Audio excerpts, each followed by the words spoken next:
Let's discuss about aquatic ecosystem. Here, the aquatic ecosystem consists of water as the main habitat, and these ecosystems are called aquatic ecosystem. Aquatic ecosystem can be classified into three major subgroups based on the concentration of the salt. Okay, on the basis of concentration of salt in the water, this ecosystem can be classified into three major groups. These are freshwater ecosystem, the marine water ecosystem, and the brackish water ecosystem. Here, in the freshwater ecosystem consists of the lowest of salt concentration. It consists of only 5 ppt, that is 5 parts per thousand of salt in it, and examples for this include lakes, ponds, pools, spring, stream, and rivers. The second classification is marine ecosystem.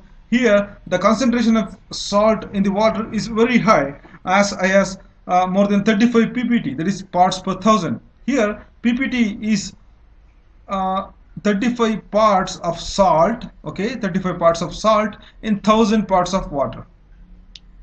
For example, 35 gram of salt is dissolved in 1000 gram of water. So this is the concept of ppt. The third classification is brackish water ecosystem. Here under brackish water ecosystem, this is the intermediate state between the fresh and marine ecosystem. Here the salt concentration is ranging from 5 to 35 ppt. Okay, the major examples include estuaries, salt marshes, mangrove swamps, and these are the important classifications. And next, let's look at aquatic organisms in the aquatic ecosystem. So these aquatic organisms can be classified based on their zone of occurrence, okay, and their ability to cross these zones. Here the zone of occurrence means the water body has different zones. Okay, if this is the water body, there are different zones like PhoticZone. Okay, PhoticZone is the region where till the sunlight is penetrating, and the AphoticZone is the zone which is devoid of sunlight, and the benthic zone. So certain organisms occur in different zones, and some of the organisms has the ability to cross these zones. For example, here Nekton are the organisms which have the ability to swim on their own. So these organisms has the ability to cross between different zones of the ecosystem, whereas the planktons do not have the capacity to swim on their own. Okay, they are restricted to certain zone of the aquatic ecosystem. This is the concept of this. So these aquatic organisms can be classified into 5 important groups. These include Neuston, Periphyton, Plankton, Nekton, and Benthos. Okay, let's look at this one by one. The first is Neuston. Okay, these organisms are unattached organisms, and they live majorly at the air and water interface. Okay, that is above the surface of the water, that is air and water interface. Okay, these organisms spend most of their life on the top of the air water interface. For example, major example is water strides. So this is the water stride. It lives between air and water interface. Another example is the flying fish. Okay, the second important group is Periphyton. Okay, this includes some of the algae and similar groups. Here the Periphyton, these organisms remain attached to stems and leaves of rooted plants or other substances like stones, boulders of the oceans. Okay, they do not have the capacity to move on their own, but they attach to certain substances. For example, plants, okay, the stem and leaves of the plants, or certain substances. Okay, the algae is the major example for this. And the third important group is the plankton. Please do not confuse with this. The plankton includes both phytoplankton, okay, that is the plant based organisms, and the zooplanktons, that is the animal based organisms. Under phytoplanktons, the algae is the major phytoplankton, and the zooplanktons, protozoans, crustaceans. These are the crustaceans, okay, and certain protozoans. Okay, these are the zooplanktons. So the important characteristics of the planktons include that they do not have the locomotory power. That means they do not have their ability to move on their own. Okay, they have to depend on the water streams. Okay, the direction of the water stream. They move wherever the water moves. Okay, that is the basic concept here. And the fourth group is Nekton. Here Nekton, these are the aquatic organisms. They have the ability to move on their own. Okay, this includes all the this includes smallest organisms include the swimming insects to the largest, that is the whale. Okay, organisms which has the ability to move. These are all the nectons. The fifth group is called benthons. Okay, these benthons, they live at the bottom of the ocean. Okay, water body. They live at the bottom of the water body. Certain examples include the seagrass. Okay, seagrass. This is grown at the bottom of the ocean. So this is the benthon. These are all the five important groups. And next, let's look at the factors, limiting factors that affect the productivity of the aquatic life. This includes sunlight, temperature, transparency, and dissolved oxygen. These are all the important four factors which limits the productivity of the aquatic life. Okay, the sunlight is the major source for the phytoplanktons to grow. Okay, these phytoplanktons utilize the sunlight to produce their own food, and based on the and these phytoplanktons are consumed by zooplanktons and some of the crustaceans. Okay, and then those are consumed by small fishes, and then the big fishes. Here the food chains goes. So these phytoplanktons are the basic of the trophic level here, like the plants, green plants, the terrestrial ecosystem.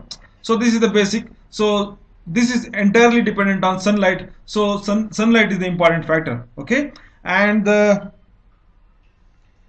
region, the region can be divided into different zones. That is photic zone, where the sunlight penetrates, to the extent where sunlight penetration is there, and the aphotic zone, here the deep water zone, where sunlight do not penetrate. Okay, and these are called in the photic zone. Photic zone is the upper layer of aquatic ecosystem, up to which the light penetrates and within which the photosynthetic activity is taking place, as I discussed previously. Okay, and this photic zone depends on the transparency of the water.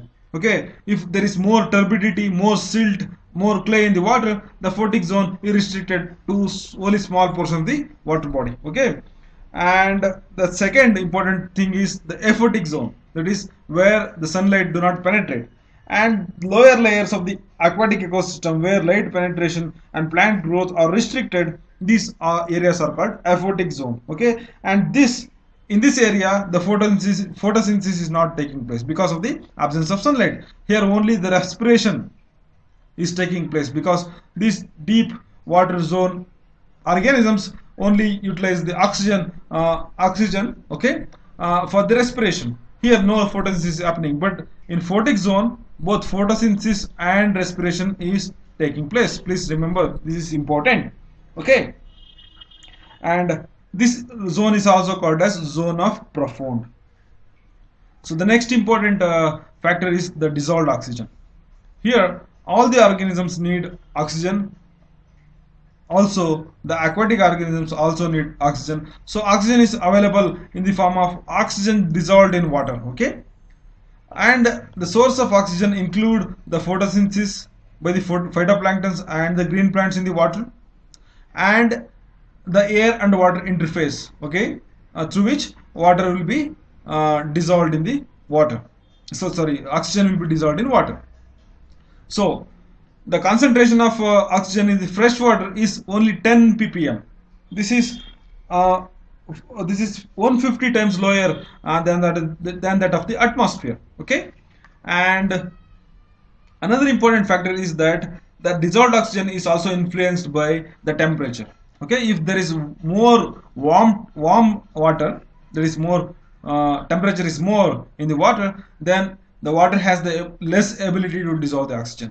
So this is the reason why the thermal power plants and the nuclear power plants, which releases hot water into the ocean, is causing environmental degradation, because hot water instantly increases the temperature of the water body. Thereby it restricts the dissolved oxygen presence in the water. Thereby it affects the living beings in the water. So dissolved oxygen is an important component. Okay, here the eutrophication I will discuss in the next video. Eutrophication is the another important factor connected to this. this eutrophication is resulting due to the reduction in the dissolved oxygen. I will discuss this in later. And the third important thing is transparency. Here, if there is more transparency, then the photic zone will be more in the aquatic ecosystem. Okay, and if there is less transparency due to various factors like suspended particulate matter, clay, silt, okay, the turbidity will be increased, and this will reduce the photosynthetic area, that is photic zone of the aquatic ecosystem, thereby directly impacting the living organisms in the water body. So this is the important thing. The fourth is the temperature. Okay, the water has the higher specific heat than the air. That means the more energy is required to change the water temperature. Okay, if you apply a little bit of heat energy into the air, then you can change the air temperature. But water is not that case. In the similar case, water needs more energy to change its form. Okay, water is highly stable. So for this, the various water organisms, that is organisms present in the aquatic ecosystem, are acclimatized to the stable water temperature. So if there is a short fluctuation in the water temperature, and that will be fatal to the aquatic organisms. This is the important factor for the aquatic organisms to survive. So thanks for watching. Please subscribe to the channel. For the previous videos, please click here. It will be redirected to that. Please share these videos.